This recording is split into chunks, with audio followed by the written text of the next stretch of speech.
Hey y'all, and welcome to Miles Vexler Reaction. My name is Miles, and President Trump just dropped a political bombshell by confirming Iran's nuclear program has been obliterated after decisive US strikes. And while the left panics and the media scrambles, Trump's showing the world that peace only comes through strength. Stick around because this gets better. Let's dive in. First, let's turn it over to Lucas Tomlinson with all the details on Secretary Hegseth's upcoming press conference this morning. Hey, Lucas. Good early morning, Carly and Todd. President Trump returned to the White House late last night from the NATO summit in The Hague after ordering the Pentagon to share intelligence with the world about that B-2 strike on Iran's nuclear sites. And the CIA director now weighing in with a statement of his own saying, quote, CIA can confirm that a body of credible intelligence indicates Iran's nuclear program has been severely damaged by the recent targeted strikes. During a lengthy press conference following the summit, President Trump and his defense secretary, Pete Hegseth, insist the mission those bombers were sent on was completed.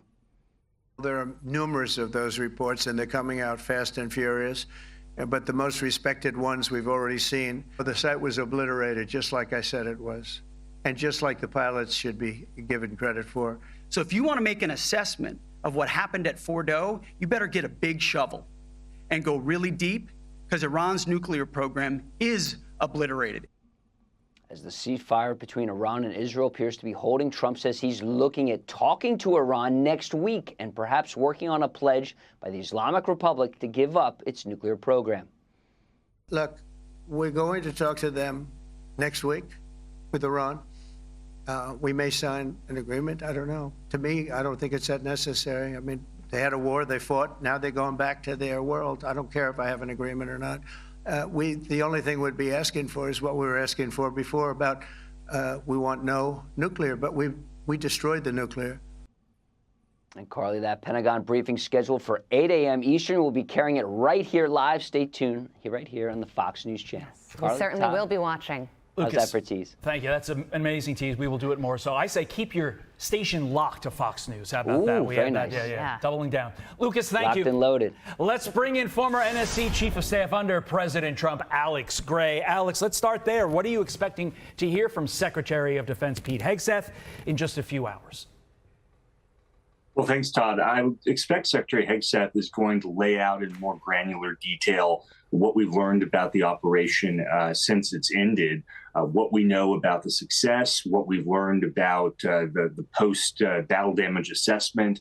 And I think hopefully what the Secretary is going to give us more information on is kind of a granular readout of what the intelligence agencies have been able to learn in the last couple of days, so we can finally put to rest some of these naysayers who have been openly contradicting what the president has said, some of the leaking that's gone on, just so we can have kind of a definitive understanding of the success that the president and his senior officials have been telling us. I think I'd like to get that formally in the record. That would be helpful. And those naysayers, to be clear, once again, have been calling into question the success of this absolutely remarkable mission based off of a non-low confidence intelligence assessment. Let's keep that clear as well. Meantime, the president trying to explain what happened during the strike. Take a listen.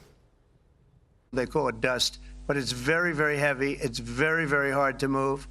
And they were way down. You know, they're 30 stories down. We think it's covered with granite, concrete, and steel. Okay, in light of that fact that it appears that the Iranian nuclear program is in really bad shape, I'll just say that before Pete Hegseth speaks in a couple of hours, what should we expect to come out of this Iran-U.S. meeting? Well, I think that the Iranians saw exactly what happens when you have a president who's willing to not just talk endlessly for no purpose, but who views negotiations as an opportunity to advance U.S. interests, and who is unafraid if you're on the other side of the table and you're unwilling to be a good faith negotiator, he's willing to use the United States military to make sure that our interests are protected. And the Iranians had their chance. They lost it. And now they have to make a strategic decision. Do they want to spend the next 10 years as a global pariah with no nuclear deterrent? Or do they want to have an opportunity, which I think President Trump is sincere in giving them, to try and re-enter the global community with a good faith effort to try and get back on track with the United States and our allies? I think the president is very genuine when he says he wants to have, as he said many times over the last couple of months, he'd like to have negotiations that lead to a détente in the region so we can have mutual prosperity. But the choice is with the Iranian Ayatollahs. We will be watching that with bated breath. Meantime, NATO Secretary General Mark Rutte giving praise to President Trump yesterday for his role in getting NATO members to agree to that 5% total amount of defense spending. Listen. President Trump, dear Donald, you made this change possible. Your leadership on this has already produced $1 trillion in extra spending from European allies since 2016. And the decisions today will produce trillions more for our common defense to make us stronger and fairer by equalizing spending between America and America's allies. Alex, did Donald Trump just usher in a new era of peace through strength, not just in America, but throughout the world, with both the Iranian strike and this 5% NATO commitment? Todd, he's done more than any president since Ronald Reagan to build a world that understands that peace is only possible if the United States has a overwhelming capacity, capability, and willingness to use force as needed on the global stage. And I think we're going to see incredible opportunities for peace because the president has been so willing to be that dynamic actor on the global stage. And let's be very clear, Todd, about NATO. You know, Harry Truman may have built NATO when he was president. Donald Trump saved it by being willing to fight and pressure and cajole and to use every tool in his kit to make sure that NATO members were willing to finally spend first 2%, now 5% of GDP on defense. And if he hadn't done that, which every president since Carter had been urging NATO allies to do, if he hadn't done that, NATO would be a totally toothless alliance today. Alex Gray, thank you for your insight this morning. We appreciate it. The CIA has now confirmed what many suspected. Iran's nuclear sites have been severely damaged, marking a major blow to their ambitions. And just as the dust begins to settle, Iran's supreme leader has finally broken his silence on Operation Midnight Hammer. Let's take a look at what he had to say. Less than an hour, Defense Secretary Pete Hegseth will hold a Pentagon briefing to set the record straight about the successful U.S. strike on Iran's nuclear facilities. Meanwhile, Iran's supreme leader delivering a video message for the first time since the ceasefire with Israel took hold. Why? All right, Alexandria Hoff is live at the White House with the latest. Hey, Alex. Hey, good to be with you. Yeah, this debate over damage is really about how long has Iran's nuclear program been set back by 30,000-pound bombs that were dropped on it. Now, you have CIA Director John Ratcliffe stating this, quote, CIA can confirm that a body of credible evidence indicates Iran's nuclear program has been severely damaged by the recent targeted strikes. Director of National Intelligence Tulsi Gabbard adding, if the Iranians chose to rebuild, they would have to rebuild all three facilities entirely, which would likely take years to do. At the NATO summit, President Trump continued to push back on a preliminary assessment that claimed that Iran's nuclear program was set back by only a few months. A source familiar to the matter tells Fox that assessment was based off of 1 day's worth of reporting. The president added yesterday that additional evidence has been collected from Iran's underground facility Fordow by, quote, people going to the site. There are numerous of those reports, and they're coming out fast and furious. But the most respected ones we've already seen. I guess you're going to be having over the next couple of days you're going to encapsulate it. But no, the site was obliterated, just like I said it was. And just like the pilots should be given credit for. The White House now wants to limit classified information being shared with Congress. That's a sign of where it thinks the preliminary assessment leak came from. Here's the president's deputy attorney general on charging that leaker. I mean, absolutely. Of course we're ready. You better believe, and the American people better know for sure, that this is exactly the type of conduct that we will investigate fully. Whether it's treasonous and whether someone will be charged with treason, listen, we'll work that out, but you better believe that the Department of Justice is going to do everything we can to find out who did this. And Iran's supreme leader making an address this morning on state TV. He claimed on X simultaneously that the U.S. entered the war to save Israel, but, quote, achieved nothing. He also was boasting about the fact that their proximity, the country, is so close to U.S. military bases, saying that they are within striking distance if the U.S. choose to act out with aggression, as they put it again. I'll send it back to you. Wow. So he's being a little confrontational coming out of his cocoon. Thanks, Certainly Alex. so. Yeah, it has to say that, though, right?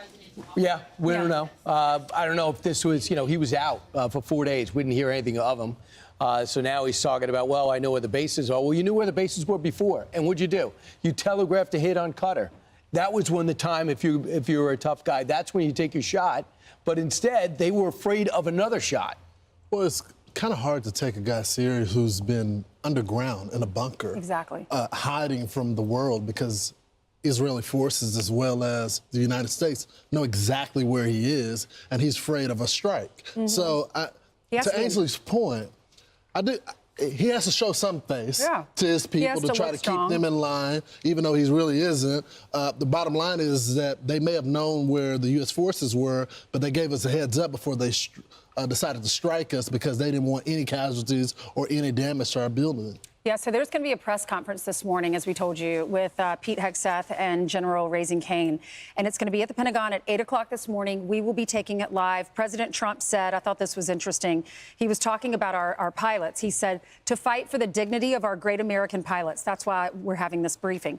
These patriots were very upset. After 36 hours of dangerously flying through enemy territory, they landed. They knew the success was legendary. And then 2 days later, they started reading fake news by CNN and the failing New York Times. They felt terribly. He goes on to say that in this press conference or this briefing, you're going to be shown irrefutable evidence to show that this was a success. So the president's going to be tightening the circle of people that are going to get briefed on intelligence, and that's going to tick off Congress. But he has to understand, we have other sensitive missions going forward, and we have to be able to trust that the right intelligence is going to come out. You know how much time they wasted pushing back on what they were saying with the results of this bombing raid? Also, the biggest bombs in the world, the most effective non-nuclear bombs in the world, were dropped exactly where they were supposed to. That's all you need to know. And believe me, the Iranians got the message. Here's our Secretary of Defense. The instinct of CNN, the instinct of the New York Times, is to try to find a way to spin it for their own political reasons, to try to hurt President Trump or our country. They don't care what the troops think. They don't care what the world thinks. They want to spin it to try to make him look bad based on a leak. All of the evidence of what was just bombed by 12 30,000-pound bombs is buried under a mountain, devastated and obliterated. So if you want to make an assessment of what happened at Fordo, you better get a big shovel and go really deep, because Iran's nuclear program is obliterated.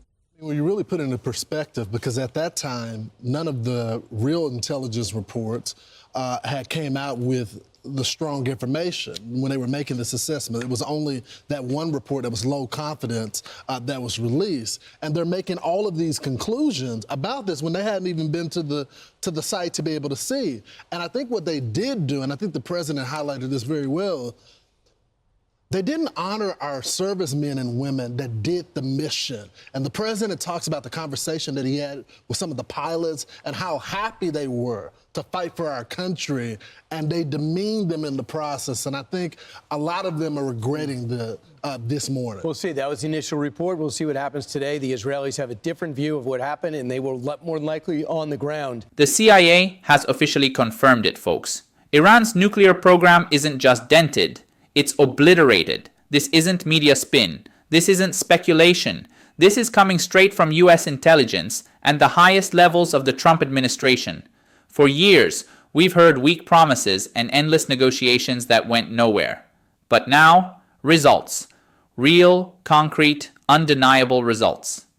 President Trump returned to the White House last night after ordering those B-2 stealth bomber strikes, and the intelligence confirms exactly what he promised.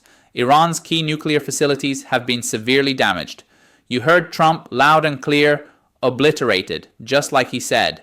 No walking it back, no sugarcoating. The mission was completed, and Iran's nuclear ambitions took a direct hit they won't be recovering from anytime soon. Now, of course, the left and the usual anti-Trump media can't stand it. They're already scrambling, leaking half-baked assessments to undermine what happened. But here's the truth. Credible intelligence, gathered from people who have actually been to the site, confirms the destruction is real, the setback is massive, and the US sent a clear message. If you threaten global security, if you fund terrorism, there will be consequences. Secretary of Defense Pete Hegseth is expected to provide detailed information later today. And make no mistake, that briefing isn't just about reciting facts. It's about shutting down the so-called experts and political operatives who've been trying to downplay this victory from the start. The same ones who've been leaking unverified nonsense to the media, hoping to make Trump look bad. But facts are stubborn things. Even Trump himself said it. The Iranians had a war, they lost, and now they can either come back to the global community with a good faith effort, or they can keep isolating themselves and digging their own grave. The United States is not going to beg, not going to apologize, and sure as hell not going to stand by while rogue regimes develop nuclear weapons. Meanwhile, NATO's leadership isn't mincing words either. Secretary General Mark Rutte credited President Trump for saving NATO by holding our so-called allies accountable. Thanks to Trump's tough stance, European defense spending has skyrocketed by over $1 trillion since 2016, with even more on the way. Say what you will, but that's not weakness. That's leadership. That's peace through strength, the Reagan doctrine reborn and alive under President Trump. And speaking of strength, while the Biden crowd plays word games and offers endless, strongly worded statements, Trump took real action. Iran's underground nuclear site at Fordow reduced to rubble. Their program obliterated. That's not a setback of a few months, like the media tried to peddle based on flimsy day one reports.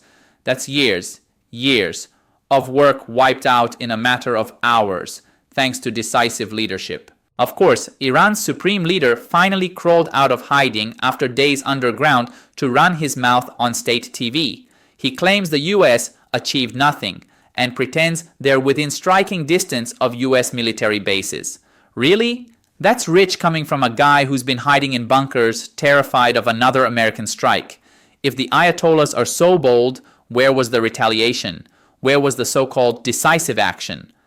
Truth is, they're scared. They know another misstep means facing the full force of the US military. And under Trump, that's not an idle threat. And let's talk about the disgraceful behavior of the media in all this.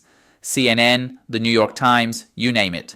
They were quick to jump on early, unverified leaks to spin this as some kind of failure. But here's the reality. Those reports were based on weak intelligence gathered within a single day, long before real on-site assessments were completed. And now that solid evidence is pouring in, where are the retractions? Where are the apologies to the American pilots who risked their lives to complete this mission? Nowhere. Because for them, it's never about the truth. It's about the narrative. President Trump, on the other hand, has been crystal clear. He stands by our troops, he fights for their dignity, and he doesn't let fake news demean the heroes who carried out this operation. He promised irrefutable proof. And that's exactly what we're getting. And let's not forget, while the left is busy virtue signaling and appeasing our enemies, Trump is tightening national security, exposing weak spots, and reminding the world that the United States will act decisively, unapologetically, and with overwhelming force when necessary. Folks, this isn't just about Iran. This is about reasserting American leadership on the world stage. It's about sending a message to every rogue regime and terrorist sponsor out there. Your days of hiding behind diplomacy and loopholes are over. You push, we push back harder. You threaten, we neutralize. We'll be keeping a close eye on the upcoming Pentagon briefing and every update that follows. You better believe there's more to this story, and you won't want to miss what's coming next. If you appreciate real analysis without the liberal media spin, don't forget to like, subscribe, and stay tuned to Miles Vexler Reaction. We'll be breaking it all down.